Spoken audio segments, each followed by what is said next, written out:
দালালদের সহায়তায় লিবিয়া থেকে ইতালি যাওয়ার পথে নিখোঁজ হন মাদারীপুরের ৩ যুবক।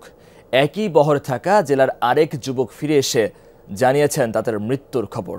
এরপর থেকেই ৩ জনের পরিবারে চলছে শোকের মাতম। এর সাথে জড়িত দালালদের বিচার চায় স্বজনরা। শেকড় থেকে শিখরে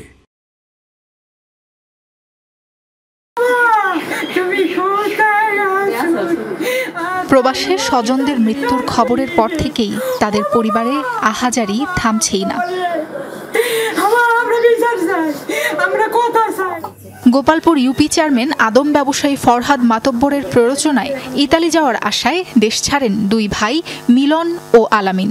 পরিবার জানায় ধার দেনা করে ফরহাদকে 30 লাখ টাকা দেন তারা। একই গ্রামের শান্তর কাছ থেকেও 14 লাখ টাকা নেয়ার অভিযোগ ফরহাদ চেয়ারম্যানের বিরুদ্ধে। গত মে মাসের শেষ দিকে তাদের সাথে পরিবারের যোগাযোগ বিচ্ছিন্ন হয়ে যায়। কিস্তি মিস্তি উঠে আমার সাথে আত্মীয়-স্বজন করে 30 লাখ টাকা দিছি দিবে। আমার 2 ছেলে আমার সামনে চাই, আমার বিদেশ লাগবে না। 2 তারিখ 3 তারিখ 10 তারিখ 20 তারিখ করতে 3 মাস 5 দিন হয়ে গেছে। এর মধ্যে তোরই কোনো কথা কইতে পারে নাই। মধ্যে গেল মরা লাশটা চাই, আনার বাইচা থাকলে থাকো চাই। সম্প্রতি লিবিয়া থেকে দেশে ফিরে এসে ইসরাফিল নামের এক যুবক জানান ভূমধ্যসাগর পাড়ি দিতে নৌকাডুবিতে তাদের মৃত্যু হয়।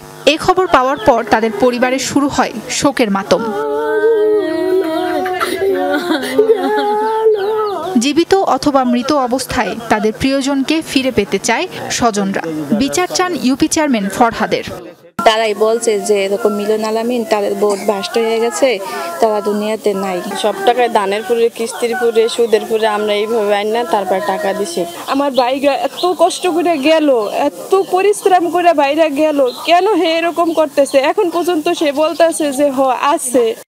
এদিকে সব অভিযোগ অস্বীকার করেছেন ইউপি চেয়ারম্যান ফরহাদ। তবে সুনির্দিষ্ট প্রমাণের ভিত্তিতে ব্যবস্থা নেওয়ার আশ্বাস প্রশাসনের।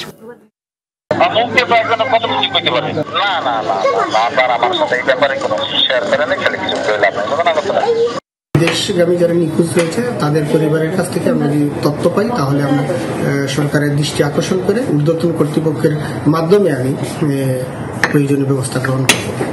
সে বিষয়ে কোনো তথ্য আমাদের কাছে কোনো অভিযোগ নাই, লিখিত কোনো অভিযোগ নাই, মৌখিক কোনো অভিযোগ নাই, ভুক্তভোগীর পরিবারের থেকেও কোনো অভিযোগ নাই। অভিযোগ পাইলে আমরা পরবর্তীতে তদন্তমূলক আইনগত ব্যবস্থা নিব অবশ্যই। পশ্চিম পুয়ালি গ্রামের গোপালপুর বাজারে মুদি দোকান ও হোটেল ব্যবসা করে সংসার চালাতো মিলন মুন্সি ও আলামিন মুন্সি 2 ভাই। সাবরিন আলিজা, যমুনা নিউজ।